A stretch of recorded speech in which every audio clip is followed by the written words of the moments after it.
Hi, everybody. Mitch I'm here. Thanks for joining me today for the Security News Update. In the video blogs, we've added a new video blog this week, quick tutorial. There are actually, if you're a defense contractor and you're going for CMMC level 2, there's actually 6 different steps and spurs that you have to take, potentially. And missing one could mean that you don't get awarded a contract. So I recommend watching that video and making sure that you're checking all the compliance boxes.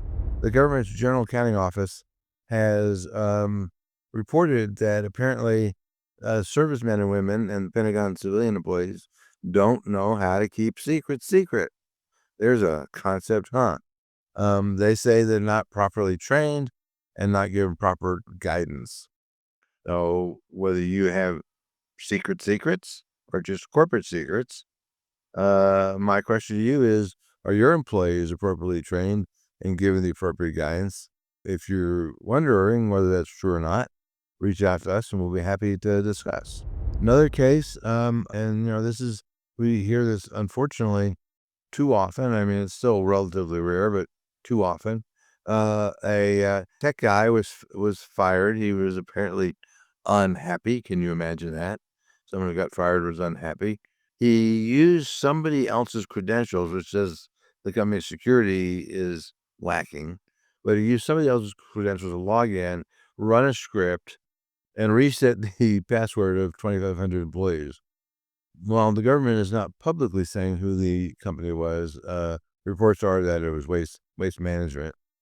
And the company says that it cost them close to $1 million between, all the lost productivity of people not being able to get in, the work it actually took them to reset everybody's password, the forensics they had to do, all this stuff.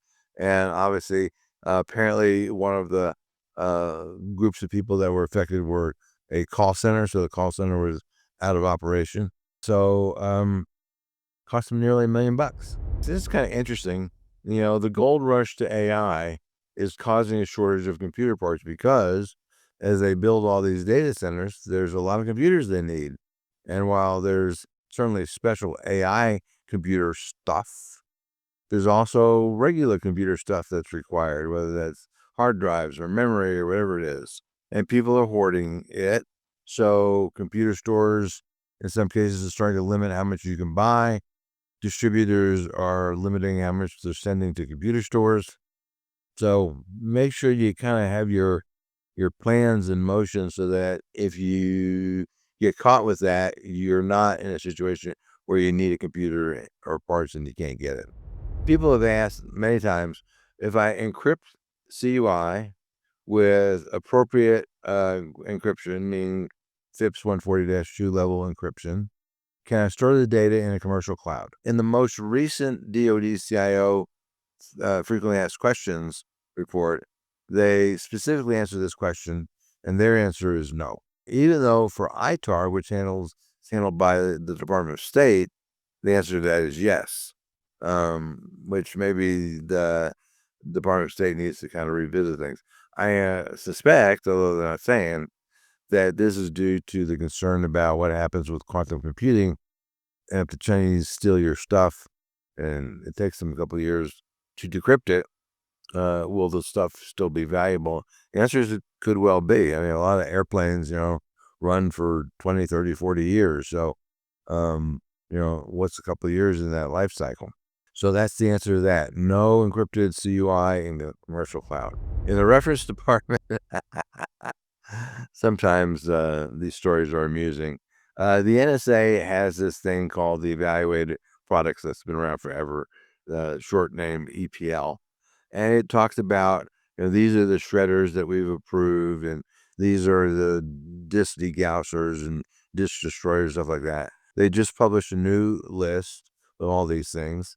And amongst one of the things that's on the list is how you destroy punch paper tape. Now, I don't know about you, but it's been a few years since I've had to use punch paper tape to feed into a computer, like 40 or 50 years.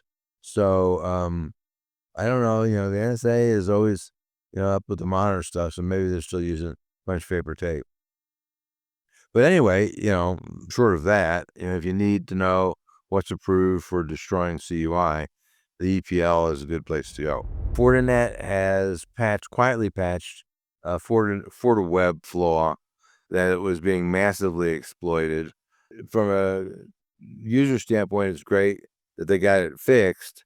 And if you deploy last month's patches, that problem is solved. Although I will warn you that there's yet another Fortinet problem. So there's another set of patches out there. From a configuration management standpoint, the fact that you're employing patches, you don't know what they are, that's potentially a problem, but it may be less of a problem than not deploying patches and getting hacked. The Cloudflare outage last week, that affected obviously a lot of the internet. And we're seeing this with a lot of these big players, Microsoft, Google, Amazon, Cloudflare, people like that. And you kind of need to dial up your business continuity plan. So Cloudflare was down for about, I think, 4 or 5 hours, something like that. And, for people that were using Cloudflare and didn't have a plan to back out that was a problem. Obviously, Cloudflare is something you could disable. And if you did do that, then that might be a fix. But companies like Uber, IKEA, DoorDash, ChatGPT, Twitter, and millions more were down for the duration. Your DR strategy, as I say, needs to consider this. The airlines, and I'm not sure who the culprit is here, right? The airlines have been selling your travel data to the feds for years. They have a company called ARC, Airlines Reporting Corporation, and they will sell your data pretty much to, anybody that wants it. I think they sort of pretend to make some vetting of who they're selling it to, but if your credit card clears, you're good. Lawmakers sent them a letter that said that the IRS recently broke federal law when they bought the data because they didn't do the things that are required for them to buy personally identifiable data. And so, ARC says, maybe we're not going to sell this data to the feds.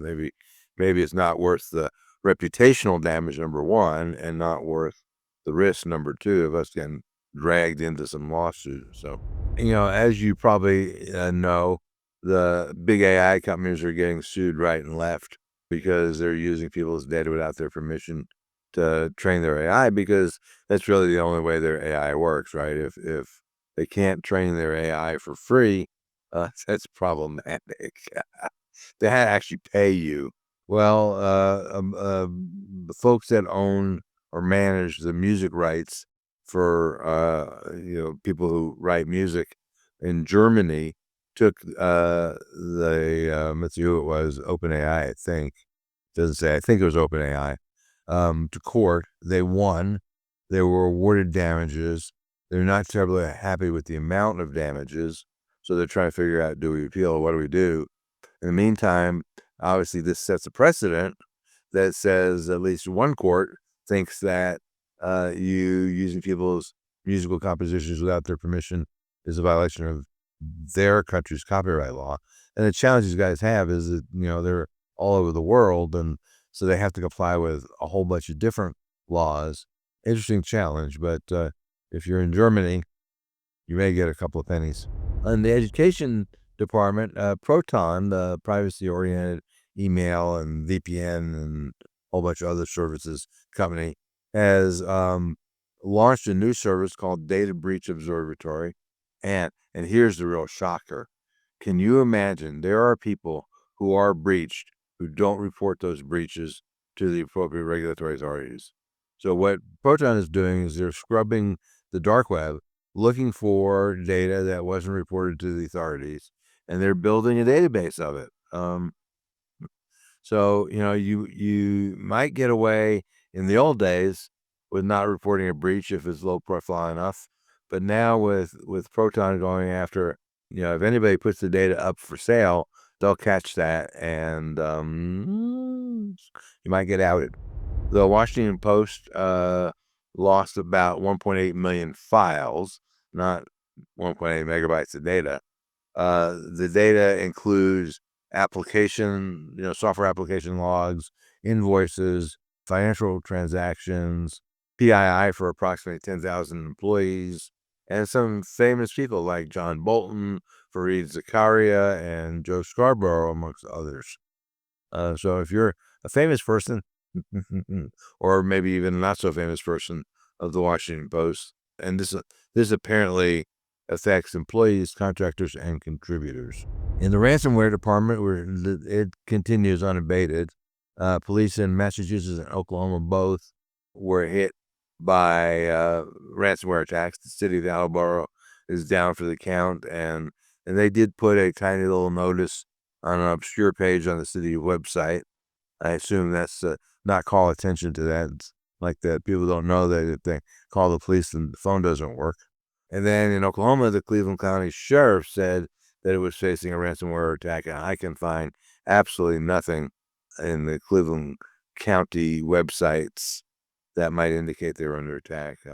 Local governments are just not equipped to deal with modern day cyber risk, and kudos to Texas for creating the Texas Cyber Command. We'll see where it goes. It's really a nascent startup at this point, so it's not really doing anything. But you got to give them a little time, right? The bill was only signed, I think, in July or maybe August even. So let's give them a little time to see what they do. But definitely the local agencies need some help for sure. Norway conducted some tests on buses they bought from China, and here's a real shocker: they can be remotely controlled by the people in China. Now, in this particular case, I think it only affects the powertrain, so you could just stop the bus in the middle of traffic, see what happens. But nonetheless, the UK is now looking at, well, really, can they do this? And the answer is, yeah, they can. And obviously, all motor vehicles built in the last 5 to 10 years can be remotely accessed. Hopefully the ones built by United States companies are more friendly to United States people, but obviously they could be hacked by foreigners. So, words of the wise: buy a 1992 car if you want, if you don't want to deal with that risk. It's not mitigatable by the average owner. Deep fakes are showing up in all the wrong places. In this particular case, it was in court, and it was a deep fake video. The judge was suspicious for some reason. I don't remember exactly why the judge was suspicious. And forensically, they examined the video and discovered that it was a fraud. And the judge said, case dismissed, which obviously is good from one side, not so good from the other side. But this is only going to get worse. And we don't know in this particular case, was the lawyer committing fraud, or did the lawyer think that the video was legit? It might have. And so we really don't know in this case. I'm assuming that most lawyers are not crooks. So, but they don't have the skill set to figure out whether some particular video or photograph or document is a fake or not in most cases. Congress issued a warning to the Pentagon saying that the Chinese could and likely are spying on military personnel at home through their smart devices. We already know this has been a problem with special operations operators who wear wearables to track their training, and that data has become compromised. This is done, this particular problem that Congress is warning Pentagon about is through stuff sold at the base exchanges, because they sell commercial products at a discount to service members and their families, and potentially they could be used to compromise those folks. Nice, huh? The denial of service attacks are just continue to get bigger and bigger. The good news is that if you are behind a cloud provider like Cloudflare and they are not down, then you still have a pretty good chance of not being affected by it. But the attacks are getting bigger. CISA says that they have a 40% vacancy rate in many departments, and as a result, they can't fulfill their national security mission. Maybe the government should have figured it out before they fired, half of. Well, I think they fired about a third of CISA, and then another quarter walked off and found honest jobs. So yeah, I can at 40% staff reduction, they probably have a problem now. They plan to try to hire people back next year, but I'm thinking the best of the brightest, which is who they want, are going to say, this sounds like a pretty dicey gig. I don't think we're going to do that. And so I think they're going to have a really hard time hiring people back, but they're going to try. And in the wild exploit of 7-zip, which is a open source software compression utility, is showing the challenges we have with application patches, which is different than the operating system patches. I think people are getting better with operating system patching, but when it comes to application patching, it's bad. It's not good. If you need help with that, let us know. There's software tools that really make that a lot easier. And the Canadian privacy watchdog, there was an attack which affected an ed tech provider that does student information system software that schools use to track students. And, they have about 15,000 schools that are their customers. And they say basically to the schools, it's your fault. You screwed up. Nice try. While there certainly is enough blame to go around, what they're complaining about, what the watchdog is complaining about is, well, what requirements did you put in the contract with the company? Which the answer to that, of course, is none. And if you need help with that in terms of designing contracts, we review those all the time. We'll be happy to assist you in that. And lastly, two Amazon delivery drones crashed into a stationary crane. Now, Amazon says they're not supposed to do that. Yeah, I'm sure that's true. Uh, it's both embarrassing and, luckily in this particular case, nobody on the ground was hurt when the drones came, crashing down to the ground. They're also probably going to get sued by the crane company for the damage they caused to the crane. So, and then of course you got people with packages. I think they said the cranes were the drones were coming back from a delivery, so they didn't have any packages, but they've suspended deliveries in that particular area. Clearly, they've got a data problem, so um, hopefully they'll get it figured out. They want to deliver like millions and millions of packages by drone every year in the next 5 years, so they better get it figured out if they want to do that. And lastly, if you are a defense contractor or a supplier to one, can you attest that you are CMMC level 1 compliant? While CMMC level 1 is a lot easier than CMMC level 2, it's not a walk in the park. And if you are not compliant and you want to get awarded a contract that requires CMMC compliance or certification, you cannot be awarded that contract. So, we focus a lot on CMMC level 2, but CMMC level 1 is going to have a much broader range of people. And remember that the scope of your level 1, CMMC level 1 assessment could be wildly different than your scope for CMMC level 2, which is why you have to do 2 different assessments.